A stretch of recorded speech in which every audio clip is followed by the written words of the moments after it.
What do you think an ethical payment card might be? A company that produced that card wouldn't be trying to make huge profits. It would be putting money back into the community, etc. Do you have an opinion on the way that big brands behave? Well, certainly. I think most of the big brands are pretty good on PR and trying to give a good impression because they want to have a good turnover for all their products. So I think they would be shooting themselves in the foot if they didn't act responsibly. Who springs to mind as the bad guys in your mind? That's very hard to say. I can't think of anybody off the top of my head. I do think that people like the payday loans, that sort of area is awful because it gets people more and more into debt, and you just constantly see people who just can't take it anymore and commit suicide, which is, that couldn't be any worse than that, could it? No. And so you get companies like Wonga, they'd have a black hat. Most certainly. So who else would have a black hat, do you reckon? Anybody to do with that sort of loan. I mean, I think the high street banks are very good because it's more, it's upfront. Their interest rates are,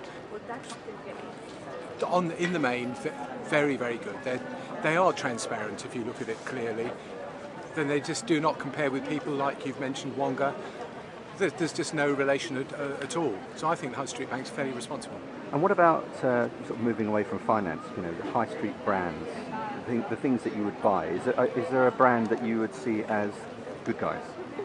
Well, Marks and Spencer's, if you're talking about that sort of retailer. Yes, John Lewis just generally in their various outlets, very good, big brands you can rely on.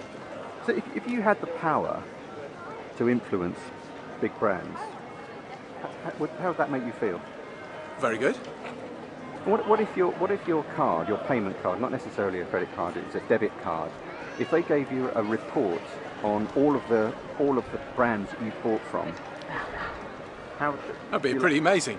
Well, that's what this is about. Right. This is about giving you insight into the brands that you buy from. Yes. And letting you have the choice of who you think the good guys are and who the bad guys are. That's excellent, because although you've got brands, big brands, which you think you know well, you don't actually know too much. You often read in the papers how Church of England, right? They've invested in Wonga. You would never in a million years have thought that. So that if you had that insight beforehand, that would make a world of difference.